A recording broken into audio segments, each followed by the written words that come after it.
Hello friends, आज आम गोटे कॉमन टॉपिक रो विषय रे जानिबा। आपण बेक पाखरे कौन पे कला पड़ जाए, आपण आंठू पाखरे कौन पे ब्लैक पड़ जाए थाए, बेक पाखरे कोहणी पाखरे कौन पे ब्लैक पड़ थाए। आज आम ता विषय रे जानिबा डिटेल्स रे आपण नेचुराली केमिति ताकू भल करि परिबे, जदि आपणकर अधिका ब्लैक हेची ताकू केमिति ठीक करिवे, नॉर्मल कंडीशन को आनिबे ता विषय रे जानिबा। आपण जो जगार भी हेई थाओ, जेमिति कि कोहणी हेइथाउ, आंठू हेइथाउ, बेक पाखरे हेइथाउ किंबा जो आमर पाद पाखरे हेइथाउ, जेकोसी जगार भी जदि ब्लैक पड़ जाइछि आपण ताकू केमिति नॉर्मल करिवे, केमिति भल करिवे, आज रही वीडियो रे आमे जानिबा। और जानिबा कौन प्रोब्लेम पाई से जगहटा ब्लैक पड़ी थाए ता विषय रे भी जानिबा आज। ठीक अछि, तो फ्रेंड्स माने जदि आपण चैनल रे नुआ आछंती चैनल को सब्सक्राइब करनियंतु, एही परी मेडिकल रिलेटेड जानकारी पाइबा पे और बेल आइकन दबे नियंतु। तो एही जो ब्लैक पड़िबार रोग को कुहा हेई थाए एक्यांथोसिस नाइग्रिकेन।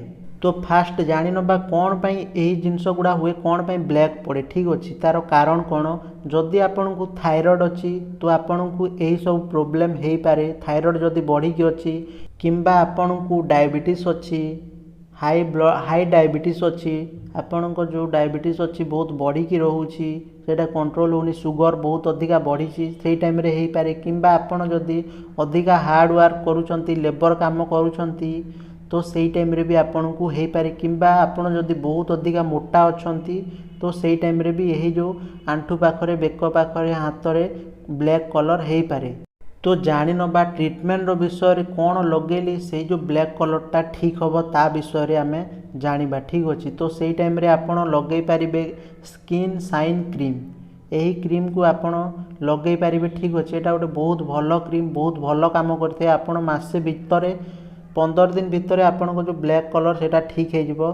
तो आपण केमिति लगेबे जानि नबा। फास्ट जो जगह ब्लैक हेची से जगह को वाश करिकी सुखे नेबे। सुखी सारला परे से जगह रे एही क्रीम को लगेबे। दिन को 2 थर किंबा थरे किंबा 2 थर लगे पारिबे। जदि एथिरे आपण को दाग ठीक न हैला सेही टाइम रे आपण को जदि अधिका ब्लैक पड़ जाइछि आपण लेजर ट्रीटमेंट करै पारिबे।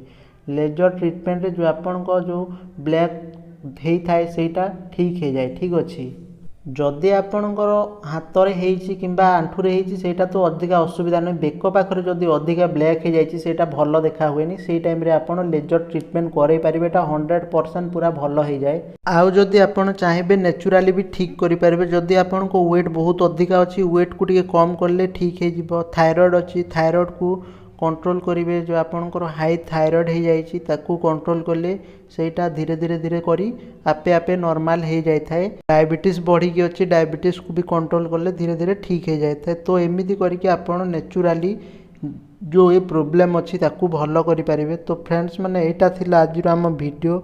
जदि भल लागिथिबो लाइक करिवे, चैनल को सब्सक्राइब करिवे। Thank you for watching.